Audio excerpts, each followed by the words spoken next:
આવતીકાલે કેન્દ્રનું બજેટ આવી રહ્યું છે અને સામાન્ય લોકોને ઘણી બધી અપેક્ષા હોય, પણ સામાન્ય લોકોની જ્યારે વાત કરો તો લોકોને એટલી બધી ખબર નથી હોતી કે બજેટમાં શું આવે શું નહીં. મોસ્ટલી અપેક્ષા એવી હોય કે ભાઈ મોંઘવારી ઓછી થાય કે ભાઈ મારા માટે કંઈક નીકળે આમાંથી, બસ આટલું લોકો જાણતા હોય છે. એટલે લોકોને પણ પૂછીએ આપણે કે શું છે એમની અપેક્ષાઓ આ બજેટથી, અને સાથે સાથે જ કેટલાક આપણા સીએ મિત્રોને પણ બોલાવી અને એમની પાસેથી પણ પૂછીએ, જાણવાનો પ્રયત્ન કરીએ કે કેવું હોઈ શકે આ વખતનું બજેટ અત્યારની કન્ડિશનને લઈને. સૌથી પહેલાં લોકો સાથે વાત કરીએ, આવો. અચ્છા ભાઈ, કાલે કેન્દ્રીય બજેટ આવે છે તો શું અપેક્ષાઓ સરકાર પાસેથી? બજેટથી તો અપેક્ષા એવી હોવી જોઈએ કે જેમ જે સામાન્ય માણસે 25,000માં ઘર ચાલતું હોય તો એનું 20,000માં કેવી રીતે ચાલે, એને બજેટ કહેવાય.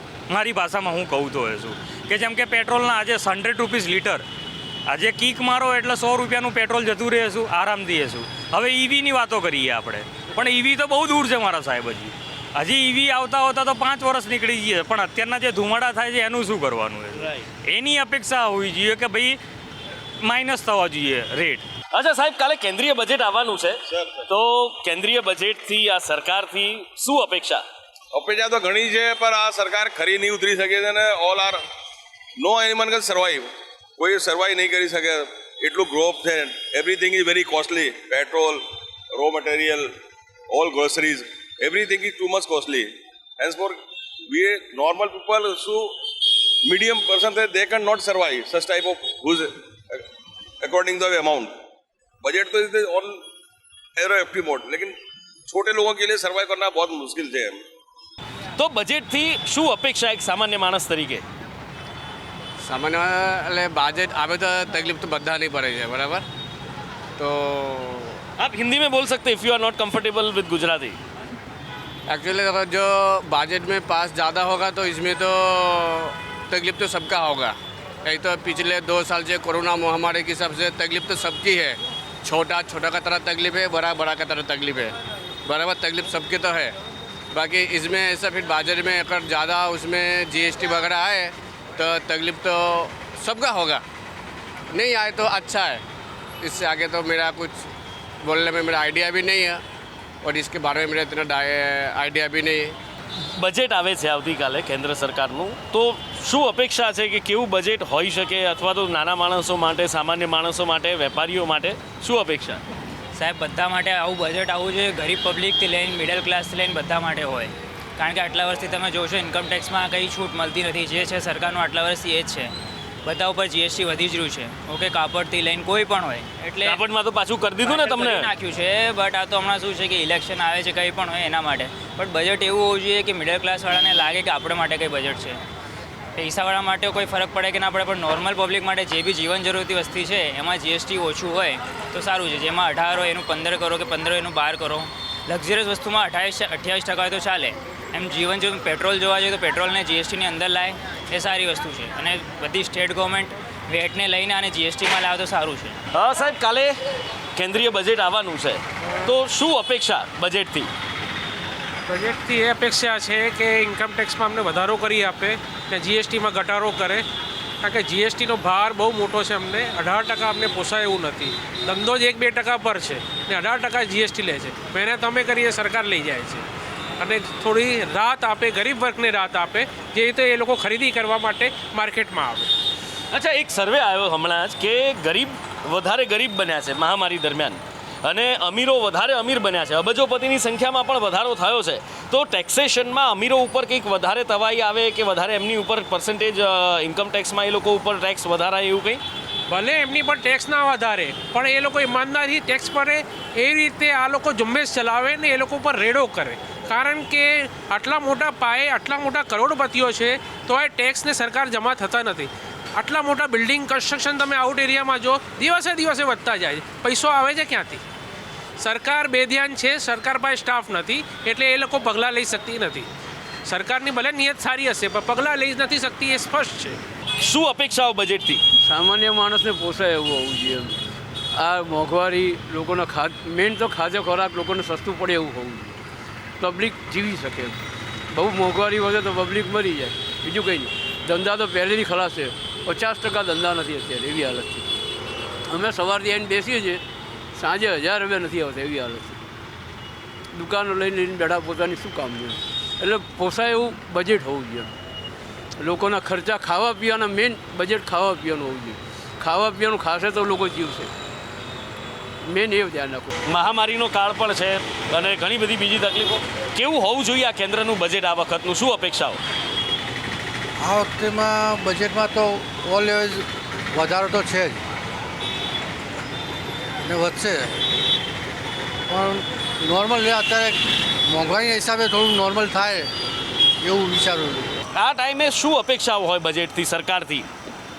બસ સરકાર પાસેથી એક જ અપેક્ષાઓ હોવી જોઈએ કે સામાન્ય નાગરિકને કોઈ પણ પ્રકારની તકલીફ ન પડે એ રીતનું બજેટ સરકારશ્રીએ આપવું જોઈએ.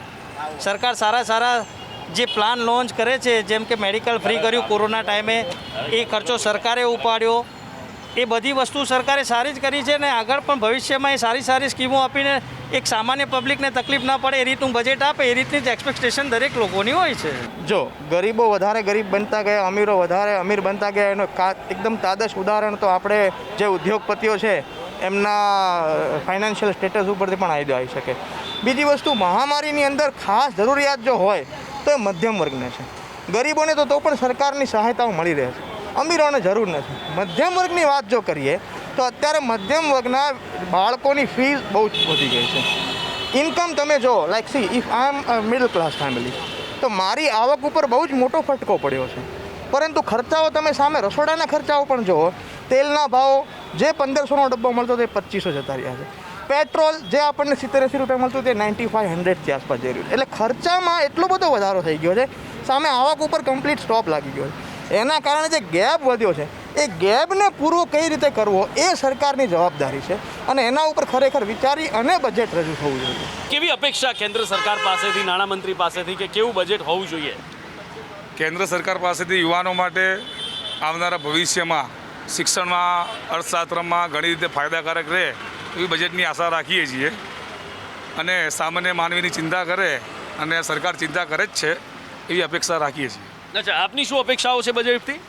અમારી એ જ અપેક્ષાઓ છે કેન્દ્ર સરકારને કે જે પ્રમાણે આ મોંઘવારીનું અત્યારે જે વાતાવરણ વધી રહ્યું છે એમાં અંકુશ આવે અને જે પ્રમાણે આ રોજ જે ભાવો છે અને જે પ્રમાણે ઇલેક્ટ્રિસિટીના ભાવ વધી રહ્યા છે એ બધામાં અંકુશ આવે અને મોંઘવારી જેમ બને એમ થોડી ઓછી થાય અને સામાન્ય પ્રજાને જે રાહત મળવી જોઈએ એવી રાહત અત્યારે મળતી નથી. તો કેન્દ્ર સરકારને વિનંતી છે કે લોકોને ધ્યાનમાં રાખીને આ બજેટ લાવવામાં આવે જેથી સામાન્ય જે માણસો છે એમને કંઈક ને કંઈક રાહત મળે. સામાન્ય લોકો સાથે આપણે વાતચીત કરી. સામાન્ય લોકોને જનરલી આપણે જોયું કે બજેટમાં કોઈ એટલી બધી ખબર નથી, એટલો ઇન્ટરેસ્ટ નથી. બસ એટલી ખબર છે કે અમારી મોંઘવારી દૂર થવી જોઈએ, પણ એકચ્યુઅલ બજેટ એમાં શું ફેરફાર હોઈ શકે? સીએ કુંજલ મહેતા અને સીએ હાર્દિક શાહ આપણી સાથે છે, એમની સાથે થોડી ચર્ચા કરીએ અને જાણીએ. અચ્છા કુંજલભાઈ, 5 ટ્રિલિયનની આપણે ઇકોનોમી બનાવવાની વાત થઈ રહી છે અને એની સાથે સાથે આઝાદીનો 75મું વર્ષ ચાલી રહ્યું છે, તો કઈ રીતનું આ વખતનું બજેટ હોઈ શકે? કઈ રીતના ફેરફાર જોવા મળી શકે? લોકોને ટેક્સમાં કોઈ રાહત મળી શકે કે પછી કોઈ નવા જૂની આ વખતના બજેટમાં મહામારીનો કાળ પણ છે? હવે મોદી સરકાર કહે છે કે ભાઈ 3 ટ્રિલિયનની ઇકોનોમીને આપણે 5 ટ્રિલિયન કરવી છે, તો એના માટે તો બીજ રોપવો પડે. જે આપણે ઇંગ્લિશમાં એને કહીએ સીડ, જે ઓલરેડી બીજ રોપાયો છે એના ઉપર કામે ચાલી રહ્યું છે. બીજ એટલે સીડ એટલે SEED. તો S એટલે સ્ટાર્ટઅપ્સ, E એટલે એજ્યુકેશન, E એટલે એનર્જી, D એટલે ડિફેન્સ અને બીજો D આપણે એડ કરીએ એટલે ડિજિટલાઇઝેશન. તો સ્ટાર્ટઅપ્સ પર પણ કામ ચાલી રહ્યા છે, સબસિડીઝ અને ઇન્સેન્ટિવ્સ આપી રહ્યા છે. E એટલે એનર્જી, તો ઇલેક્ટ્રોનિક વ્હીકલ્સની વાત કરીએ તો એના પર સબસિડી આપી રહ્યા છે. કદાચ આપણને ખબર છે ગુજરાતમાં કેવડિયા કોલોની છે જે આખું EV સિટી બની ગયું છે અને બધી ત્યાં EV કમ્પલસરી કાર્સ છે, એટલે એ પણ એનર્જી સેવ કર્યું છે. એટલે એ બીજું એજ્યુકેશન, તો એજ્યુકેશન પર કામ ચાલી રહ્યું છે. D એટલે ડિફેન્સ. અત્યાર સુધી આપણે ડિફેન્સ આર્મ્સ ઇમ્પોર્ટ કરી રહ્યા હતા જે હજી પણ ચાલુ છે, પણ હવે ઇન્ડિયા નાના દેશોને, આફ્રિકા, સાઉથ આફ્રિકા છે, બાંગ્લાદેશ છે, એ લોકોને આપણે આર્મ્સનું એક્સપોર્ટ કરવાનું પણ પ્લાન કરી રહ્યા છે.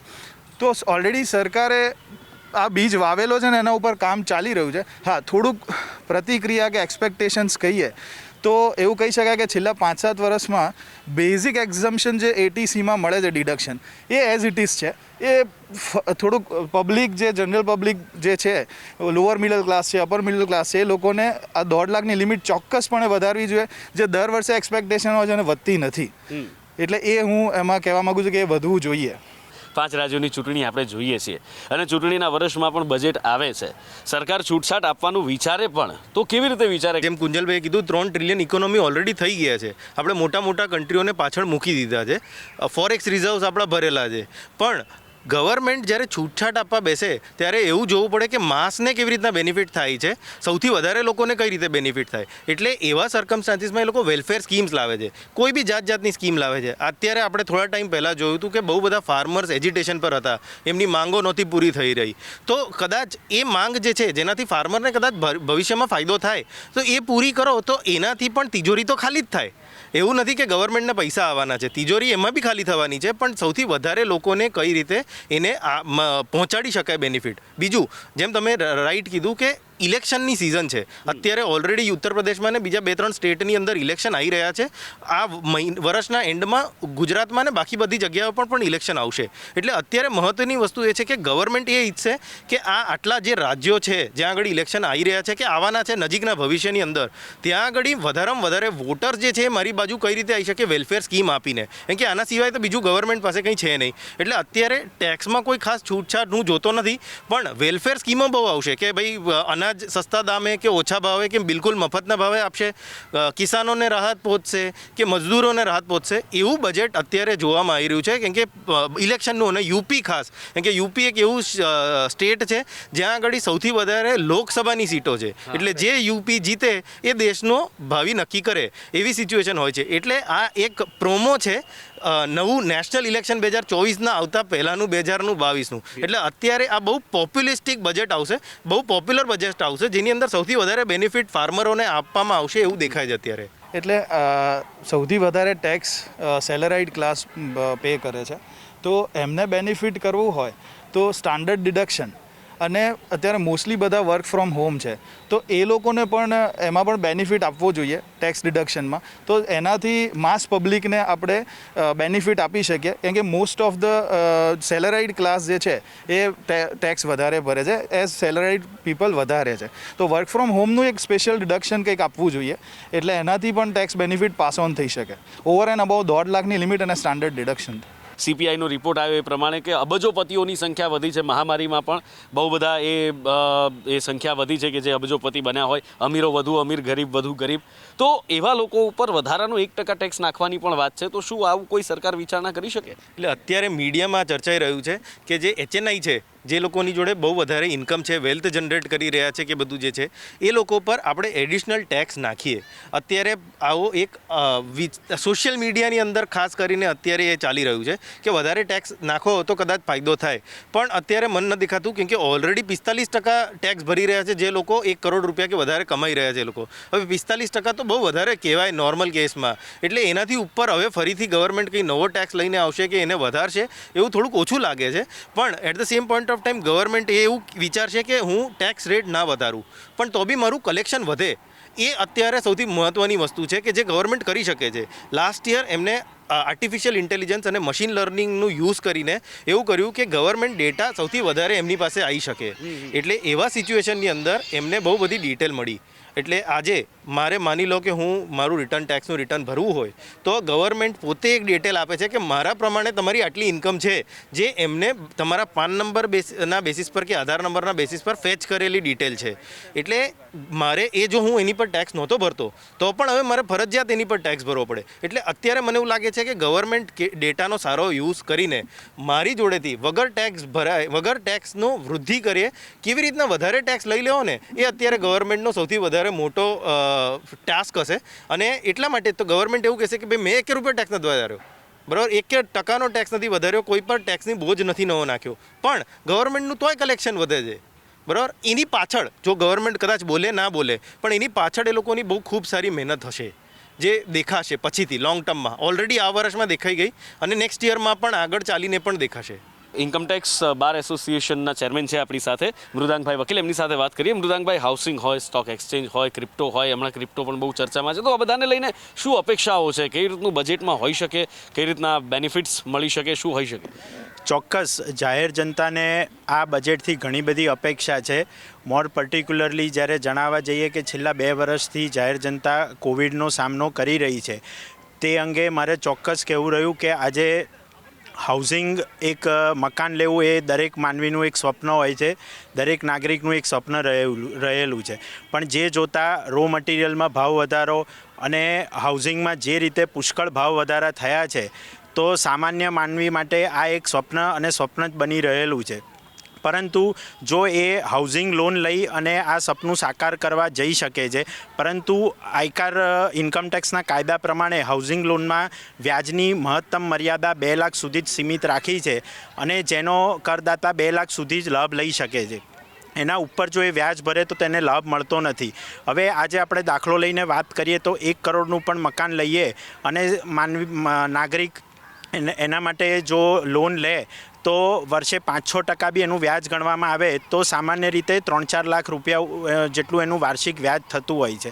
પણ જો 2 લાખ સુધીની મહત્તમ મર્યાદા હોય તો એનું ઉપરનું વ્યાજ જે પણ ભરે છે તેનો કોઈ એને સીધો ફાયદો થતો નથી.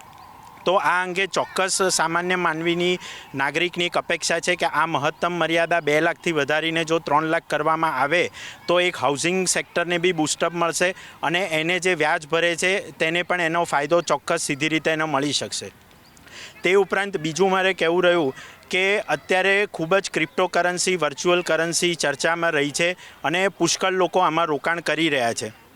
તો આ બજેટમાં એના અંગે ચોક્કસ એના ટેક્સેશન અંગે સ્પષ્ટતા કરવી નાણામંત્રીએ જરૂરી રહી છે કે એના અંગે કેપિટલ ગેઇન લાગશે, બિઝનેસ ઇન્કમ ગણાશે કે ઇન્કમ ફ્રોમ અધર સોર્સ તરીકે ગણાશે. જો આ અંગે સ્પષ્ટતા કરવામાં આવે તો ક્રિપ્ટોકરન્સી અંગે ઘણી બધી વિષમતા દૂર થઈ શકશે અને સીધો નાગરિક તે પ્રમાણે એનો કર ભરી શકશે. તે ઉપરાંત સ્ટોક માર્કેટની જો વાત કરીએ તો છેલ્લા 2 વર્ષથી સ્ટોક માર્કેટ ખૂબ જ નવી ઊંચાઈ સર કરી રહ્યું છે. તો તેમાંથી સરકારને પુષ્કળ STT, long term capital gain અને શોર્ટ ટર્મ કેપિટલ ગેઇન તરીકે બી આવક મળી રહી છે. જો આ શોર્ટ ટર્મ કેપિટલ ગેઇન કે લોંગ ટર્મ કેપિટલ ગેઇનનો નજીવો દર ઓછો કરીને લોંગ ટર્મ કેપિટલ 10%ની જગ્યાએ જો 5% કરીને અથવા એની સમય મર્યાદા 1 વર્ષથી વધારીને 2 વર્ષ કરવામાં આવે તો ચોક્કસ લોકોનું જે ચર્નિંગ જે સ્ટોક માર્કેટમાં આટલું બધું વધી રહ્યું છે તે બી ખૂબ જ પ્રમાણમાં સંતુલિત થઈ જશે. લોકો ઇન્વેસ્ટમેન્ટ માટે પ્રેરાશે અને જો રેટ ઘટાડવામાં આવે તો એનો સીધો ફાયદો નાગરિકને થઈ શકશે. તે ઉપરાંત મારે છેલ્લી વાત એ કહેવી રહી કે છેલ્લા ઘણા વર્ષોથી બજેટમાં આપણે જોતા આવ્યા છીએ કે આપણે સેવિંગ્સ ઇકોનોમીમાંથી સ્પેન્ડિંગ ઇકોનોમી તરફ આગળ વધી રહ્યા છે. પણ જ્યારે બીજા બધા ડેવલપ કન્ટ્રીની સામે આપણે આપણી તુલના કરીએ તો આપણા દેશમાં કોઈ સોશિયલ સિક્યોરિટીની સિસ્ટમ નથી. જો આપણે એને સેવિંગ્સ ઇકોનોમીને ધીરે ધીરે આપણે નાબૂદ કરીને સ્પેન્ડિંગ ઇકોનોમી તરફ જઈશું તો ચોક્કસ ભવિષ્યમાં નાગરિકને, સામાન્ય કરદાતાને એવી તકલીફ પડી શકે કે એનું જે સેવિંગ્સ બી કરેલું ના હોય તો એ પછી કેવી રીતે સર્વાઈવ થઈ શકે તે ચોક્કસ મોટો પ્રશ્ન બની શકે છે. આપણે જે રીતે લાસ્ટ બજેટમાં નાણામંત્રીએ એવું એક નવી સ્કીમ જાહેર કરી હતી કે તમે કોઈ બી એક્ઝમ્પશન ના લો તો તમને ટેક્સ રેટ ઓછો મળે. પણ આપણા દેશમાં જ્યારે આપણે મેડિકલ એક્સપેન્સ એ બી આપણે જ ભોગવવાનો હોય છે ત્યારે કોઈ નાગરિક એવું ઈચ્છે નહીં કે હું મેડિકલ પ્રીમિયમ મારું ભરવાનું બંધ કરી દઉં કે મારું જીવન વીમાનું પ્રીમિયમ ભરવાનું બંધ કરી દઉં. તો આનાથી શું થશે કે માણસ એનું સેવિંગ્સ બી કરે છે છતાં બી એનો લાભ નથી લઈ શકતો. તો ચોક્કસ આ બજેટમાં સરકાર, નાણામંત્રીશ્રીએ એવું વિચારવું રહ્યું કે જે માણસ સેવિંગ્સ છે તેને પણ એનો ફાયદો મળી રહે અને સેવિંગ્સ કરવા પ્રેરાય તો એને ભવિષ્યમાં એની એક સોશિયલ સિક્યોરિટી સિસ્ટમ બી આનાથી જળવાઈ રહેશે અને એક એનું સેવિંગ્સ કરવા માટે પ્રેરાશે. એટલે આ હતી લોકોની અપેક્ષાઓ. મોસ્ટલી લોકોનું કહેવું એ છે કે ખાદ્ય મોંઘવારી એટલીસ્ટ ઓછી થાય તો 2 ટંક પેટ ભરીને ખાઈ તો શકાય. અને જે ટેક્સના જાણકાર છે, જે બજેટના જાણકાર છે, એમની સાથે આપણે વાતચીત કરી અને બજેટનું સ્વરૂપ કેવું હોવું જોઈએ, સરકારી તિજોરી અત્યારે કેવી છે, સરકારની સ્કીમો કઈ છે અને કેવું બજેટનું સ્વરૂપ હોઈ શકે એની આ ચર્ચા છે અને આ કયાસ લગાવવાનો પ્રયાસ છે. સાચું બજેટ કેવું છે, શું છે, એ તો હકીકત આવતીકાલે જ ખબર પડશે. કેમેરામેન નરેશ વાઢેર સાથે નુપુર પટેલ, સંદેશ ન્યૂઝ, અમદાવાદ.